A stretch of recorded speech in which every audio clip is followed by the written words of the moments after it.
नमस्कार, मैं हूं राजकुमार सोनी और आप देख रहे हैं सत्य हिंदी। दोस्तों, अभी हाल के दिनों में प्रधानमंत्री नरेंद्र मोदी ने जो संकल्प पत्र जारी किया है, उसमें साफ साफ इस बात का उल्लेख है कि तीसरी बार सरकार बनने की स्थिति में पीएम आवास योजना के तहत 3 करोड़ मकान बनाए जाएंगे। इधर छत्तीसगढ़, जहां भारतीय जनता पार्टी की सरकार है, वहां कहानी कुछ और ही नजर आ रही है।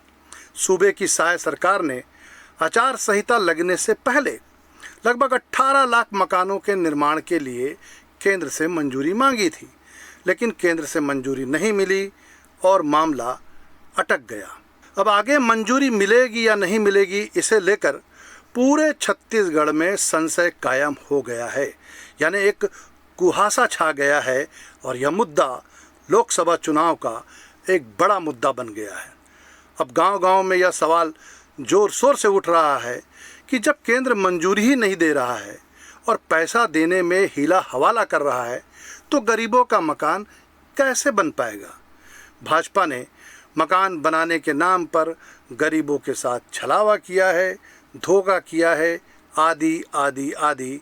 यानी कि चुनाव में पीएम आवास को लेकर कई तरह के आरोप लग रहे हैं। रोजी रोटी रोजगार के साथ साथ मकान का मुद्दा भी हावी हो चला है। अपने दर्शकों को हम यह बताना थोड़ा जरूरी समझते हैं कि प्रधानमंत्री आवास योजना के तहत गरीबों को मकान बनाने के लिए कुल 1,20,000 रुपये की सहायता राशि प्रदान की जाती है। इस राशि में से 40% जो हिस्सा होता है वो राज्य का होता है और 60% का भुगतान केंद्र की तरफ से किया जाता है। छत्तीसगढ़ में जब भूपेश बघेल की सरकार थी, तब भाजपा ने प्रधानमंत्री आवास योजना को एक बड़ा मुद्दा बनाया था और विधानसभा का घेराव भी किया था। भाजपा का आरोप था कि केंद्र से पर्याप्त राशि मिलने के बाद भी भूपेश बघेल की सरकार मकानों का निर्माण नहीं कर रही है। दूसरी तरफ तब राज्य की बघेल सरकार का कहना था कि राज्य अपने अंश को देने के लिए तैयार है, अपना अंश दे भी रहा है, लेकिन केंद्र अपने अंश की राशि को रिलीज ही नहीं कर रहा है। बघेल ने इसके लिए 4 सितंबर 2023 को प्रधानमंत्री नरेंद्र मोदी को एक चिट्ठी भी लिखी थी।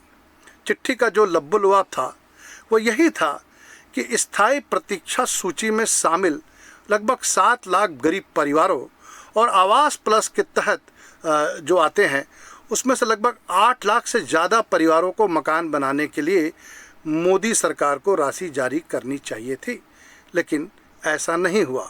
बघेल मोदी से धनराशि के लिए गुहार लगाते रहे, यानी लगातार पैसे की मांग करते रहे, चिट्ठी पर चिट्ठी लिखते रहे, लेकिन मांग पर किसी भी तरह का विचार नहीं हुआ।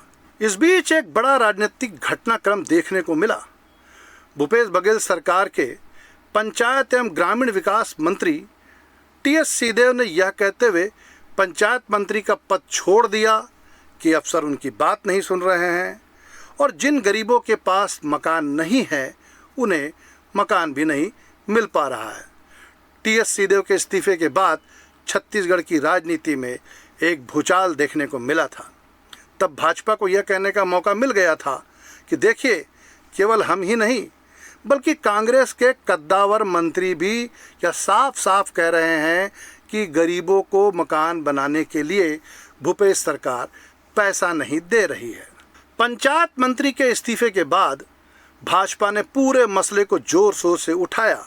यहाँ तक विधानसभा चुनाव में थिएटर के कलाकारों के जरिए जगह जगह पोस्टर और बैनर लगाकर इस बात का प्रचार प्रसार भी किया कि छत्तीसगढ़ में गरीबों को प्रधानमंत्री आवास नहीं मिल रहा है।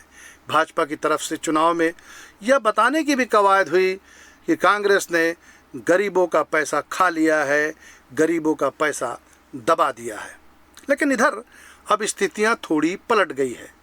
अब कांग्रेस को यह कहने का मौका मिल गया है कि देखिए, जो लोग बड़ी बड़ी बातें किया करते थे और कर रहे थे, उनकी स्थिति क्या है। अब तो जब केंद्र और राज्य दोनों जगह पर भाजपा की सरकार है, तब तो गरीबों को मकान बनाने के लिए पैसा मिल जाना चाहिए था। अब ऐसी क्या बात हो गई है कि केंद्र पैसा रिलीज नहीं कर रहा है। हमने भी यह जानने समझने की कोशिश की कि आखिर केंद्र की क्या मजबूरी हो सकती है। तो पता चला कि पूर्व में जो स्वीकृत आवास किए गए थे उनमें से कुछ फीसदी आवास ही जैसे तैसे बन पाए हैं, इसलिए इस मामले में पेंच फंस गया है।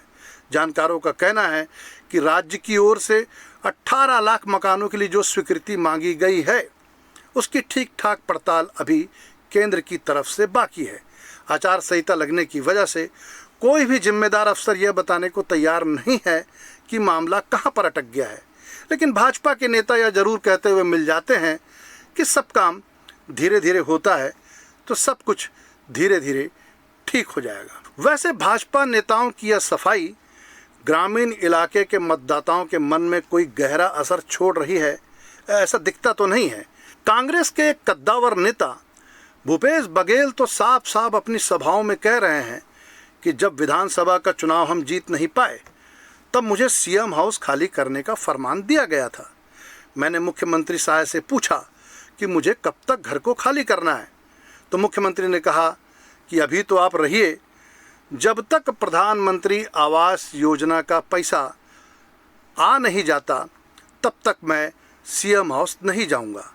बघेल कहते हैं कि मैंने तो समय से पहले ही मकान खाली कर दिया था, बावजूद इसके हितग्राहियों को पैसा नहीं दिया गया। मकान के मसले पर एक और वाकया भी याद आता है। अब से कुछ समय पहले राहुल गांधी का एक बयान खूब चर्चित हुआ था। अपने बयान में राहुल गांधी ने कहा था कि उनके पास अपना घर नहीं है। उसके बाद उनके इस बयान पर एक भाजपा नेता ने कहा था कि घर नहीं है तो कोई बात नहीं, राहुल गांधी चाहें तो पीएम आवास योजना के तहत अप्लाई कर दें, हम उनको मकान दे सकते हैं। अब छत्तीसगढ़ में कांग्रेस के लोग कह रहे हैं कि राहुल गांधी को मकान देने की बात करने वाले अपने वोटरों को मकान नहीं दे पा रहे हैं। जैसे हर खाते में 15-15 लाख रुपए आए थे, वैसे ही मकान बनाने के इच्छुक हितग्राहियों के खाते में भी मोदी सरकार पैसा डाल रही है।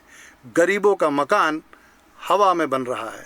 वैसे थोड़ा आंकड़ों के आधार पर हम बात करें तो छत्तीसगढ़ में गरीबों के लिए 18 लाख मकान बनाने पर कुल 22,000 करोड़ रुपए का खर्च होना दिखता है। लेकिन साय सरकार ने जो बजट जारी किया पिछले दिनों मार्च महीने में, तो उसने अपने बजट में पीएम आवास योजना के लिए हाल फिलहाल में 3,799 करोड़ का ही बजट रखा है। कांग्रेस का कहना है कि इतनी कम राशि में तो 5 लाख मकानों का निर्माण भी नहीं हो पाएगा। जो भी हो, छत्तीसगढ़ में गरीबों के मकान को लेकर राजनीति चल रही है। विधानसभा चुनाव में भारतीय जनता पार्टी सवाल खड़े कर रही थी, तो लोकसभा चुनाव में कांग्रेस सवाल उठा रही है और भाजपा कटघरे में खड़ी हुई है।